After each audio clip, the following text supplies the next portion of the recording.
The body field is an energetic field filled with patterns of information. All of the organs in our bodies generate their own specific fields. One organ in particular seems to generate significant fields which affect the entire body. The heart is the emperor in the system. The liver and all the organs have other tasks, but the heart is overruling all. There's a concept in energy medicine called energy cardiology that says that the signals produced by the heart are all of regulatory importance. The heart is constantly emitting sound, pressure waves, heat, light, electrical, magnetic, and electromagnetic signals. All of the cells in the body are receiving these different kinds of signals at different times because they travel at different velocities through the circulatory system. The heart generates by far the largest rhythmic electromagnetic signal in the body. If you look at this magnetic field as a carrier wave, it's being modulated with information. So it's the carrier wave for information. And the work in our lab has shown quite clearly that it's modulated with emotional patterns. In other words, if we're feeling angry or frustrated, irritated, the information that's being imprinted on that magnetic field is very different than if we're feeling care or love or compassion towards that person. The heart has been found to have rhythmic beating patterns that can be incoherent or coherent. These patterns are closely linked to our emotions and how we feel. When the heart's rhythmic beating pattern is smooth and ordered, it's called a coherent rhythm. And that coherent rhythm entrains or synchronizes the brain rhythm, the nervous system, the bodily organs and glands all dance in harmony to that heart coherent rhythm.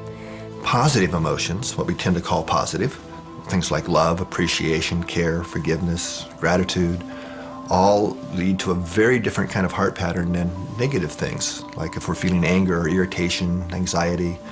Those create what are called incoherent rhythms or disordered patterns.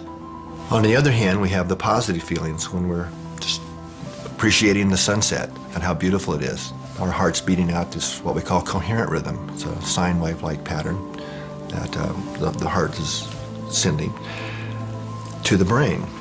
And we call it heart coherence because in research we find that the heart has to get into this synchronized, coherent, rhythmic pattern of heart rate in order for the rest of the brain and the nervous system and body to entrain and synchronize to that powerful rhythm.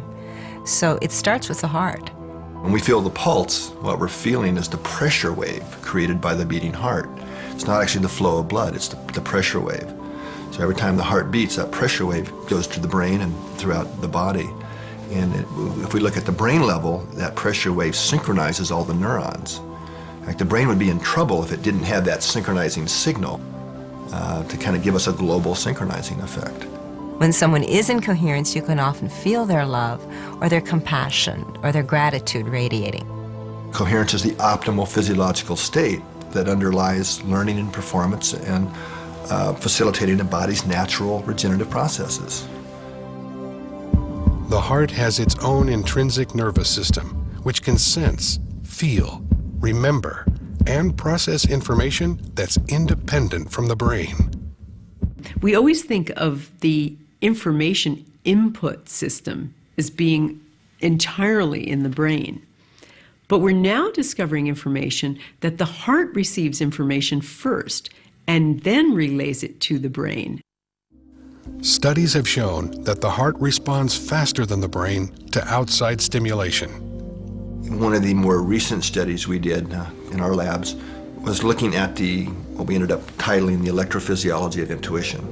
And there was some previous research that had been done showing that the body would respond in a way that would predict a future event if the future event was emotionally significant and relevant to the person. Participants were attached to sensors to record their brainwave activity, heart activity, and heart-brain interactions. A person would be sitting in a computer, push a button, and then we're recording physiological data, and 6 to 8 seconds later, you would be shown a photograph. Okay, Okay, and then the photograph would be from two opposite ends of the spectrum of emotional arousal. Participants were shown pictures of car accident victims, snakes attacking, and other disturbing images. On the other end of the spectrum, the pictures included flowers or sunsets. The photographs were randomly assigned for display to the participants. What's key here is the computer assigned not only which photograph, but which type of photograph after the data was already recorded.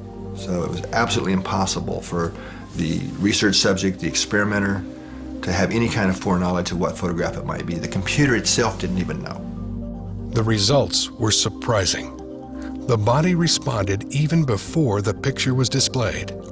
What we found was that not only did the body indeed respond prior to the event, the seeing the picture, in a way that would predict it, but it was the heart that responded first.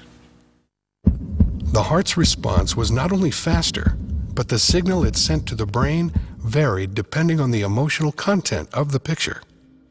Looking at the signals that the heart was sending to the brain, that the heart literally sent a different message to the brain, depending on what the future picture was going to be. Then you saw a brain response. Then you saw the body response, which is where it then became conscious. So the flow of this intuitive information is heart, brain, body, and then you have to have the body response for it to become consciously aware of it. What these experiments reveal is changing our basic understanding of how the human body functions. It appears as though the heart and brain, later, have access to a field of information not bound by time and space. So if we're talking kind of quantum holographics or quantum physics, that's old news. We're really starting to have ways now of showing that we really do have an energetic or an electronic system. And that's really primary, that it's really not bound by time and space. The heart is connected to a field of information and intelligence that's different but complementary to the field of the brain. It's very clear these neurons in the heart and the brain part have short and long-term memory. They process information. It's a functional brain. Other researchers theorize that the heart may be the master organ for imprinting information into the body field. There's a lot of neural tissue in the heart, and we believe that neural tissue is there in order to act as an imprinter for the hologram. The body's holographic body field is continually supplied with information via the pressure waves of the heart. Inside the heart there is an enormous amount of charge. Now the pressure waves in the presence of this charge inside the chamber of the heart is sufficient to imprint information. If the heart is transmitting or imprinting information, there must be a way for the cells in the body to receive that information. There are receptor protein cells on the outside of the cell which are simply there to receive environmental information. How is my day today? What is going on out there? What does the body want this little cell to do today? You see what I mean? There has to be intercellular communication, but there has to be one source so there can be one control system for the body.